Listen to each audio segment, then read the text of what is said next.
Hi, my name is Karp. I'm a local artist and a licensed independent social worker. Thanks for participating in Rev It Up. This is the last in our series of Movement Maker videos. The proceeds support research and education at the University of Cincinnati Gardner Family Center for Parkinson's disease and movement disorders. So my connection to this event is my grandfather, Donald Krumi, had Parkinson's disease and was treated for a long time, and I'd like to help with education and research so that we might have better outcomes in the future. My mom, Kathleen Krumi, has also done an extensive amount of work with Rev It Up, and I want to be as supportive as I can for our family and to benefit future generations and kind of raise awareness. So today I will be guiding you guys in an art therapy exercise. For those who aren't familiar with art therapy at its most basic form, it's the utilization of the creative process to access emotions. So what that means, instead of talking about your feelings and processing them aloud with family members or friends or a therapist, you are putting them onto a canvas or piece of paper and trying to express yourself in a different way. So I know that might sound a little strange, but we're gonna try to do it together. Many of you may not have done any type of artwork or creative processes since you were in elementary school, so this could potentially feel a little bit silly to you, but it can be really effective. It's something easy that you can do at home by yourselves. You can process it aloud with other people, or you can just do it to relax and have another outlet. And I know especially right now when we're all cooped up in our houses, it can be pretty difficult to not have enough outlets. So something new might be well-timed. Again, this might feel a little bit uncomfortable, might feel like a bit of a challenge, and it might feel kind of silly. So I'm gonna start going over an exercise with you guys, and then we'll kind of talk about it, talk about the benefits of art therapy, some ideas you can use in the future on your own at home, but we'll go ahead and get started. I'm gonna put my hair back so it doesn't get in the way while I do this, so bear with me.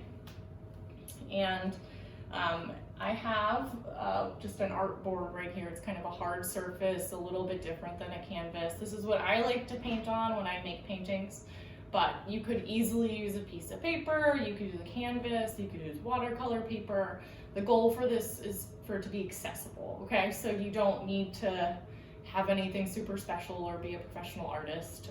Another thing to remember about art therapy is that it is a judgment. Creating art is judgment-free, okay? So a lot of people get nervous and think that if they can't represent things accurately, that their art isn't worth their time, or it's not a beneficial or worthwhile activity. So I want to dispel that and let you know there is no right or wrong way to do this. We're just creating for creating's sake and trying to use it as an outlet. So the prompt we're going to do today, and something you might encounter in kind of the art therapy community, or if you work with a professional, is we are going to draw or paint an emotion, okay? And we're gonna get pretty creative with this, so this is just an example of something you can do, and it translates to a lot of different things. Because I feel like there's a lot of stress in the world right now, I wanna focus on a positive emotion. So we are going to draw and paint, and we'll just do this briefly, happiness. So what I'm gonna do is just kind of start with an idea, and art is essentially a series of shapes that are put together to make an image. So if you get nervous about trying to depict something accurately, go with shapes. That's always kind of a safe, sound starter bet, okay? So happiness. I want to take this a little bit abstractly, but kind of literally. So I'm gonna paint an object. I'm gonna paint something that brings me joy and makes me think of happiness, and that is a flower. It's a sunflower.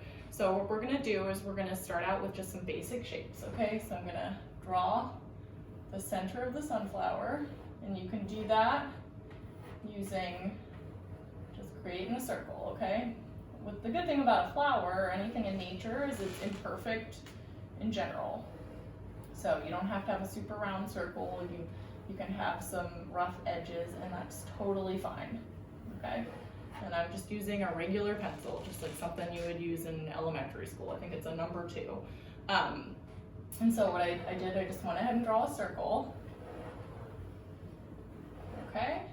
And again, since I'm taking this literally, you could just draw shapes and use colors, and that could be your expression of an emotion. You don't have to do a specific object. So I'm gonna add a little bit of texture to my center of the sunflower. You can also take your time on this. This is something I'm doing fairly quickly, just so I don't monopolize everybody's day, but you could do this as long or short as you wanted to. I've often heard friends and family tell me that it's relaxing to watch someone else draw too, so even if you're not the person doing the prompt, or you do have a family member who likes to draw or do any type of artistic activity at home, that can be a relaxing option. I also really like to listen to music when I draw or paint. I like to listen to music or sometimes audiobooks.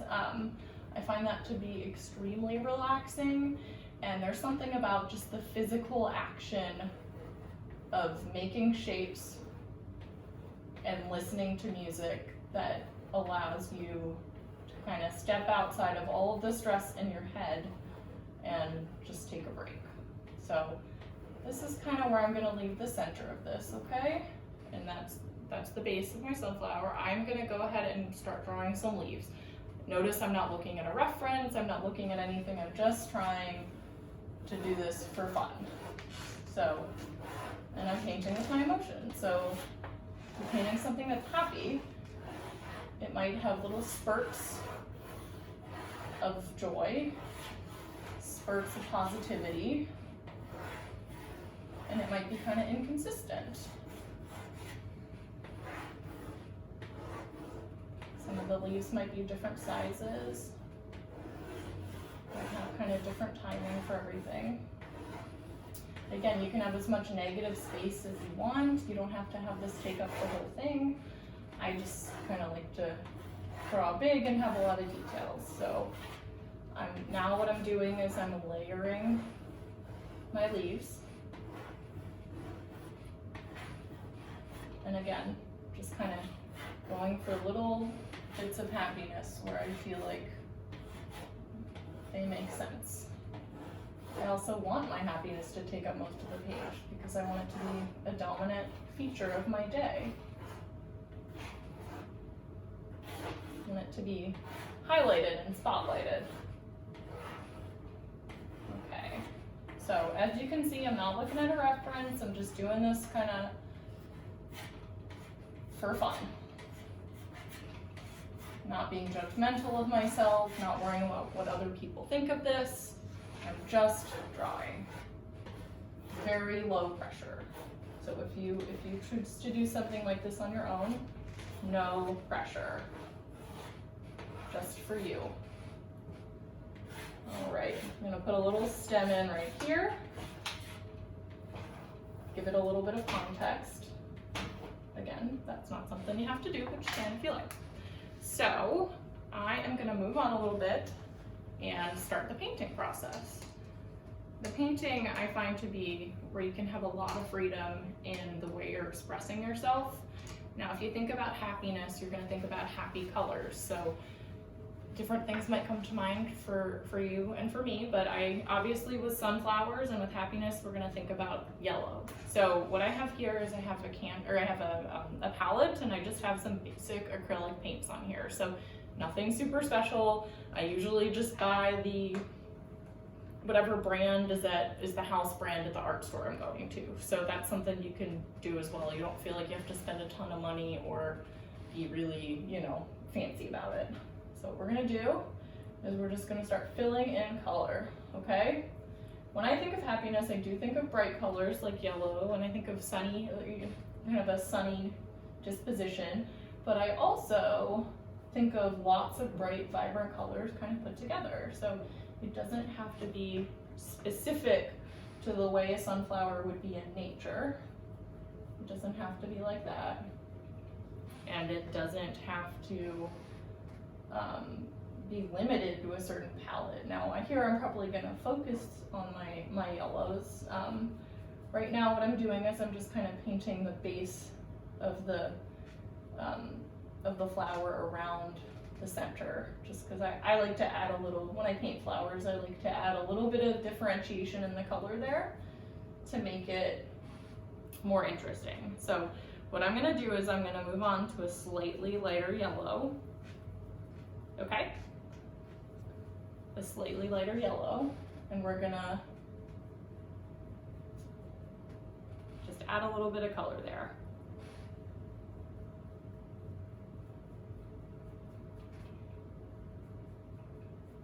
Okay.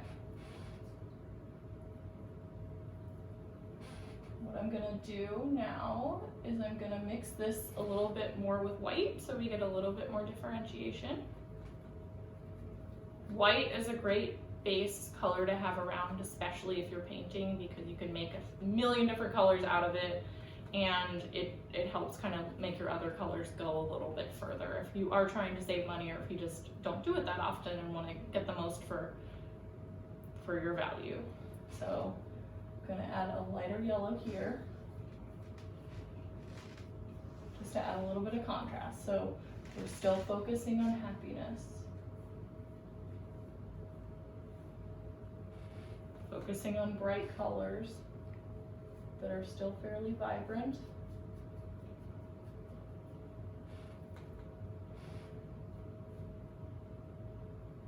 Okay.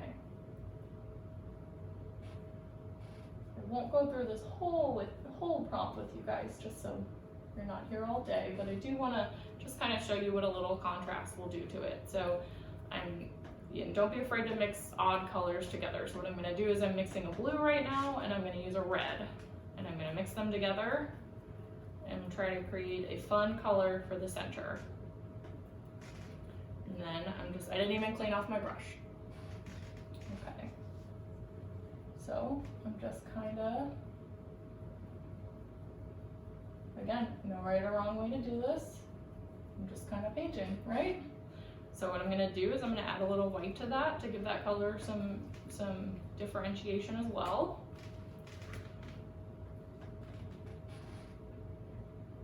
Now, something else you can do that we're not gonna be able to show in this video is you can let this set a little bit and then go back and paint over it and just give it more depth and make the colors a little bit richer and make them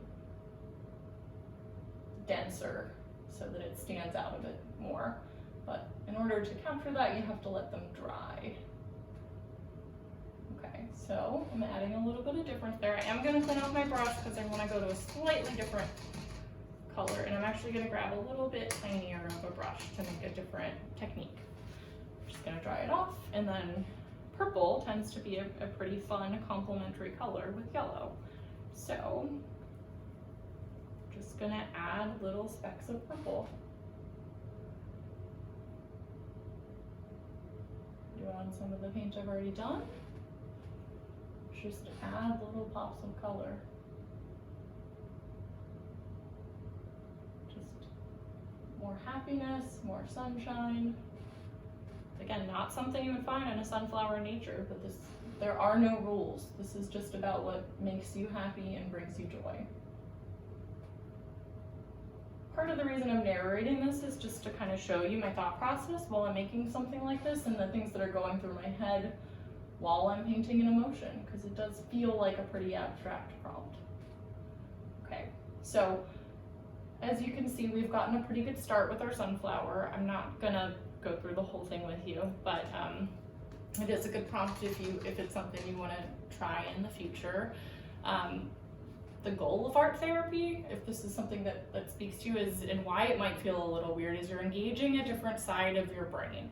So most of the time you're using the left side of your brain, which houses speech, comprehension, writing skills, mathematics, and so that's kind of where we're spending most of our time. This is engaging the left side of your brain, so the right side of your brain. So you're focusing on creativity, you would use the same side of your brain for music, things like that. So it tends to feel a little bit odd if you don't spend a lot of time in that creative space, but it does take you out of your more difficult thoughts and give you a bit of relaxation, which is a good thing.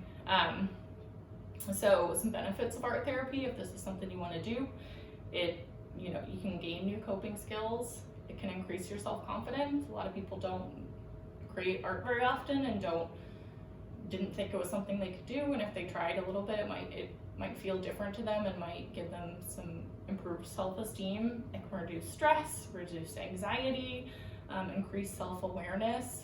If you're putting your thoughts onto paper in a different way, that's definitely gonna change how you're perceiving things around you and get you in better touch with your emotions. If you are interested in doing something like this in the future and you don't feel like painting and you want it to be pretty accessible, you want to do it at the park, you want to do it with your family, with your children, you can easily just grab a pencil and a piece of paper and a few crayons and just do it anywhere. So it can be a lot. It doesn't have to be this complicated. And when I typically do art therapy in groups with patients or clients, I typically just use color pencils and paper and number 2 pencils, and that works pretty well. If you have, I'm going to give you guys some other prompts that you can use on your own in case that would be something that's interesting for you. So this is drawing an emotion. There's a ton of leeway there because you can pick any emotions. You could pick anger, you could pick frustration, you could start by figuring out what emotion you're feeling that day and then just kind of go from there. One of my favorite prompts is to draw yourself as a superhero. So you can draw yourself as whatever you want. Think about what superpowers you want to have. If you want to defeat COVID, if you want to defeat Parkinson's, you can kind of have any type of skill set or powers that you want, and that just the action of making that can be pretty empowering. Another one I like is draw yourself as an animal, because you can think about, what you admire in other creatures and beings and how you want to, go about your life. Another prompt is you can draw somewhere you feel safe, something that scares you. You can draw with a single color palette, so you can just use like a few different colors within the same palette and just go off that. You can draw completely in the dark. You can draw while listening to music. So it's pretty liberating, and you can do it in a variety of different ways.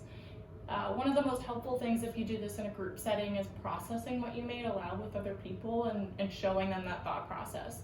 So that might be something to consider moving forward that might make it a more enriching exercise than it would be if you just did it independently. So I encourage you to find ways to make art in your lives and to find different outlets for stress relief that can be helpful.